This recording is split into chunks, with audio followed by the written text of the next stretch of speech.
we go. You've probably seen this tweet. I've made two videos now. One was over half an hour. The other one was over 15 minutes. I'm trying to challenge myself and do it, within 5 minutes or so.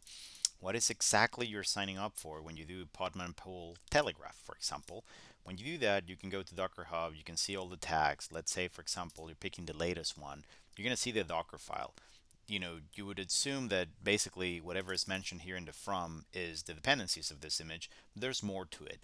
First one, when you see this apt update followed by install, there's more dependencies here. You're depending on endpoints, you're depending on public keys to sign the metadata of those endpoints, and then there's of course the software you're installing and whatever dependencies those might have. When you see explicit use of a command, for example, GPG, that a binary could be present in the image, but otherwise might not be in the execution path of the container image, this kind of hints that there's more to it. Specifically, when there's a fingerprint that then you fetch the public key from a public key server. By the way, here's another endpoint that you need to add to your list of dependencies. The more clear one is, in this case, the use of the binary deb packages that are present on dl.influxdata.com. This one's over TLS, so you're going to have to add the certificates to that as well. Then there's the verification of the PGP signature and then installing that software. And there's a file here, entrypoint.sh. Now, for this file, you can file it in the build context. You can also see that POSIX capabilities are another dependency of this, as well as a user named Telegraph. Are this the only kind of example where this kind of patterns show up? No. If you take, for example, the console image, you again go to the latest tag. You'll see the Docker file. In this Docker file, even though it starts from a different ecosystem, you're not going to see apt install here, but you're going to see APK adds. And again, there's a lot of software here, including things like CA certificates or things like TC data. And you're going to have to go look up how these packages are built from their primary sources. But you see similar patterns of fetching public keys from public key servers, and then also getting binary releases from third-party endpoints. In this case, it's releases at hashicorp.com, again over TLS, so add another certificate to the list, and then verifying hashes and sign hashes here. So those are all examples. Then you also have users and groups, as you can see here. They're a little bit more explicit than in the other case.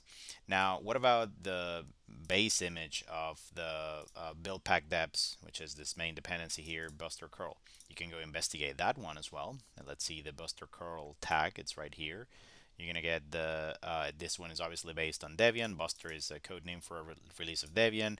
Again, there's a dependency on a repository and then more software being installed. Here's 4 packages. Here's 2 more. CA certificates, again, is an interesting one because it has a lot of interesting materials in there for the trust store of certificates.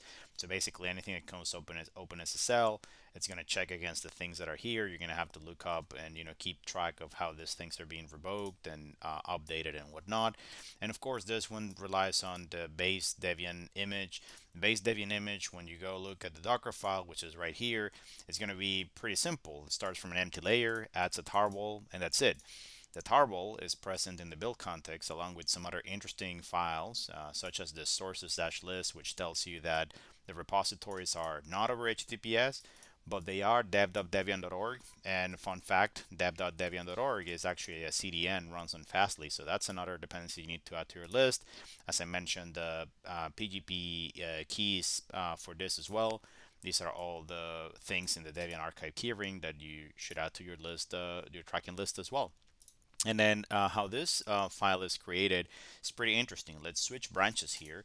Let's go to master, and you're going to see the scripts here that are used to create this thing. Probably a good idea to go back to the main repository for that. And so an interesting one here in download.sh is that you're going to get a pointer to the Jenkins instance, where if you go look, this is running continuously and creating these files. Let's go to AMD64 and let's gonna go look at the latest kind of build logs. And what you're gonna notice here in this kind of latest build log is that tools from the Deburah type ecosystem are run here, including this Cheroot tools. There's many ways to create a Debian archive that you can use for a container, but it's pretty easy to do it in a way that it's not reproducible. And the Debian ecosystem places a lot of value on having that reproducible and transparent output. And you're going to see that these artifacts, are pretty similar to what you can see on GitHub. And one last thing I can show you is that deb file, if you recall, in the Telegraph installation, yeah, this deb file right here. Again, this one, when you get it in a kind of container in a terminal and you look into it, you're going to see maintainer scripts. These are pretty common on dev and RPMs as well. And one of the things that happen in those installation scripts is the actual creation of the Telegraph user and group that are then used in this entry point. It's another thing to track, because if the owners of that release archive decide to change that logic or not do it anymore, then this entry point file is going to change. It's not only about security, but about the reliability of the build process.